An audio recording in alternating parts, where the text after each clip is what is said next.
आं बे समाव बेखौनो इमारजेन्सि फोसावबावनो मोनसे सुंद' रादाब लाबाय जे थांनाय सप्तासेसोनि सिगां आं जेब्लानाखि BCDC चेयारमेन आरो TCLC चेयारमेननि सोमोन्दै आङो मोनसे फोरमायथिनाय आङो निउस फोसावदोंमोन।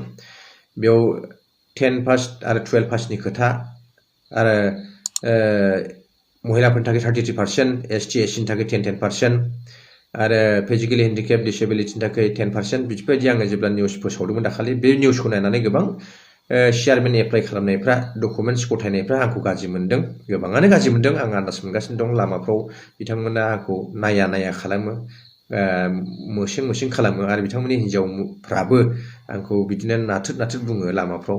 बिथाङानो निउस हगारबाय थानानै जोंनि मोननो गोनां चेयारमेनखौ मोनहोआखिसै एबा मोननाय नंला होननानै। दा बिथांमोना आंखौ गाज्रि मोनदों। बिनिखायनो आं बेखौनो बुंनो सानबाय जे बेयावहाय गाज्रि मोननायनि गोनां जेबो बिसय गैया। जि गाइडलाइनखौ बानायदों BJP, UPPL आरो GSP, दा बिथांमोनासो बानायदों। आं फरायनानैल'सो रायजोफोरनो क्लियारै मिथिहोदों आरो बेबायदि होननानै। दा बेखौनो जुदि गाज्रि मोनोबा बेयो गोरोन्थि। मानोना बे बिटिआरआ इडुकेसनेल इनस्टिटिउटखौनो लानानै फैजोबदों। सोलोंथाइनि गोनांथि दङ। बे बर'लेण्ड टेरिटरियेल रिजन बेयावहाय सोलोंथाइनि बिफानखौ लानानै फैजोबदों आरो बिनिखायनो बे सोलोंथाइखौ जुदि मान होनो रोङाबा अब्ला बेयो गोरोन्थि जागोन। बेखौहाय जोङो गाज्रि मोननानै जेबो लाब गैया। जेनेबा खोथायाव जों बुंबाय सोरबा 12 पासआ एप्लाइ खालामदों बेयो मोनाखिसै, जेनेबा 10 पासआ एप्लाइ खालामदों बेबो मोनाखिसै। जुदि 8, 9 पासआ बा 7 फरायनायफ्रा जुदि मोनोब्ला अब्ला बेखौ बै 12 एबा 10 पासआथ' RTI खालामखागोन। बे RTI खालामनानै जुदि बेखौ एफआइआर होयोब्ला अब्ला बै जाय मानसिया नन मेट्रिक एबा 8, 9 बिथाङा जुदि चेयारमेन जादोंबा बिथाङाथ' ओरैनो एफआइआर होनाय लोगो जेल जानांगोन गाइडलाइननि मथे। अब्ला डिसिआबो फाइनाल एप्रुभेल खालामनायनि थाखाय BCDC चेयारमेननि थाखाय अब्ला बिथाङाबो सासपेनसन जागोन, कमिटियाबो बोराबजानाय जागोन, हेरेसमेन्ट जागोन। बेखौ बुजिनानै क्लियारेन्सखौसो आं फोसावदोंमोन आरो दा बेखौनो गोबां मानसिफ्रा गाज्रि मोनदों। दा बिनिखायनो आं बिथांमोनखौ इलिटारेट होननानै आं बुंबाय। जायफ्रा बे बिसय निउसखौ होनायाव गाज्रि मोनदों बिथांमोना इलिटारेट पार्सन होननानै आं बुंबाय। मानोना बिथांमोना सोलोंथाइनि बिसय सिन्था खालामनो रोङा। जि सोलोंथाइफोरखौ लानानै फैदों बे बिटिआरनि सक्तियाव बिथांमोना बेखौ गाज्रि मोनदोंसोब्ला इडुकेसनेल डेभेलपमेन्ट प्रसेसखौ, अब्ला बिथांमोना बे BPFनि एखे प्रसेसआवनो दं होननानै आं बिथांमोननिसिम साननाय फैबाय आरो दायो। आङो बेखायनो आं बुंनो सानबाय माखासे समाव मिटिंफ्रावबो आंखौ बिथांमोन बायदिया, बे जायफ्रा गाज्रि मोनदों बिथांमोन बायदिया मिटिंफ्रावबो आंखौ थांनो बादा होलायलायनाय आङो खोनागासिनो दं। जे बिथांखौ मिटिङाव लिंहरनाङा, बिथांखौ खोन्थानाङा दै होननानै बुंलायलायनाय। अब्ला बिथांमोना जोंखौ माबा मोनसे लुबैदों होननानै सानदों आरो जे BCDC चेयारमेन बा TCLC चेयारमेन मेम्बारफोर बायदिसिना बेफोर लुबैदों सानदों आरो। खिन्थु आङो जेबो लुबैयाखै। आं दिनैसिमबो मोनसेबो बुस्थु लुबैफेराखै।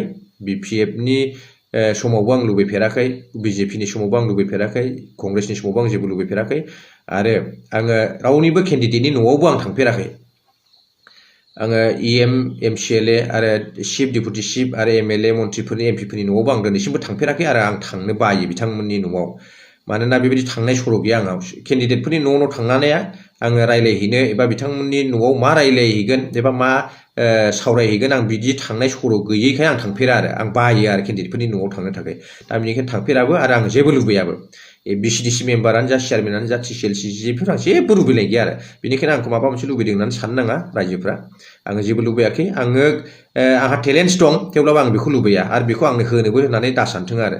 आं दा बे समाव बेखौनो बुंनो सानबाय जे बिदि मिटिङाव थांनो होलायलायै एसे बायदिसिना लुबैदों साननानै बिदि बादा होलायलायनाया बे गाज्रि। आङो जेबो लुबैयाखै, ओंखायनो आंखौ बादा होलायलायनाङा। आं थांनानै एसे एनै फंनैसो साजेसन होनोबो आंहाबो इच्छा दं। जिहेतु आंबो नेसनेल एवार्ड मोनलायलायनाय doctor B.R. Ambedkar memorial national एवार्डखौ आं 2014 सननि 6 डिसेम्बराव जोंनि गभर्नर बै समनि PB आचार्यनि गेजेरजों पार्लियामेन्टनि स्पिकार, एसेम्ब्लिनि स्पिकार आरो गुबुन गुबुन इडुकेसनेल प्रफेसारफोर, भाइस चेन्सेलरफोर आरो इउनिभार्सिटिनि गासैबो प्रफेसारफ्रा आरो बिदिनो एसेम्ब्लिनि गुबुन गुबुन वार्कारफोर, चिफ सेक्रेटारिफोर ज' जानानै आंनो बे एवार्डखौ होदों ससियेल एक्टिभिटिनि थाखाय। जिहेतु बेफोरबायदि एवार्डखौ आंबो मोननाय हिसाबै बर'फोरनि बिथोराव आंबो माखासे साजेसन होनो आंहाबो लुबैयो। खिन्थु आङो जेबो थाखा फैसा लुबैया एबा माबा मोनसे बिबानखौ मोननो थाखाय लुबैया। बिनिखाय आंनि साजेसनखौबो फंसे फंनैया जागोन होननानै आंहा साननाय दङ। जिहेतु चिफ सेक्रेटारि IAS अफिसारफ्राबो आंनि मोनफ्रोमबो दरखास्त'खौ दिनैसिमबो भुल होननानै गनायफेराखै। जेसेबांनाखि कमिसनारजों आं मावदों टटेल 22 जनसो कमिशनारफोरजों आं खामानि मावबोबाय आरो चिफ सेक्रेटारियाथ' गोबां चिफ सेक्रेटारि बारग'लांबाय आं बिथांमोनजों मावबाय खिन्थु आंनि लिरनाय बायदिसिना दरखास्तफोरखौ बिथांमोना भुल होननानै बुंफेराखै बिनिखाय आंहाबो माखासे साजेसन होनो हानाय अबिगथा दं बिनिखायनो बिथांमोना जाब्लाबो जाया फंसेब्लाबो खोनासंनोसो हायो आरो गोसो जाब्ला जिहेतु एडुकेसन डिपार्टमेन्टनिफ्रायनो आङो सेलेक्सन जानानै एवार्ड मोननाय मानसि बिनिखाय आं खावलायदों जे बिदि गाज्रि लुबैदों मादों होननानै आंखौ साननो नाङा आङो जेबो लुबैयाखै बिनिखायनो बे निउसखौ जिहेतु होदोंमोन आं दाखालि बेखौबो गाज्रि साननाङा बे थिगानो बेवहाय जाहाथे गोरोन्थि खालामा गोरोन्थि जायोब्ला बिदिनो बे गोरोन्थिया थालांबाय थायो जाहाथे बे गोरोन्थिफोरखौ जों खालामलांला बे गोदान सरकार सोलायनायनि गेजेरजों बेखौनो आं बुंबाय आरो रावबो भुल बुजि दाजाथों जे बे मेसेजखौ साननानै आरोबाव भुल दा सानबावथों जे जाय गाइडलाइनखौ बिजेपि जिएसपि इउपिपिएलआ बानायबाय बे बाहायजाथोंसै आरो इसोरनि अननायनि गेजेरजों बे बिटिआरआ जै मै सलायलांजाथोंसै आरो बे कारापसन फ्रि एबा कारापसन गैयै सरकार जालांथोंसै आं बेखौनो इसोरनियाव आर'ज गाबनानै बे फंनैसो बिबुंथिखौ आङो दोनथ'नाय जाबाय गोजोन्थों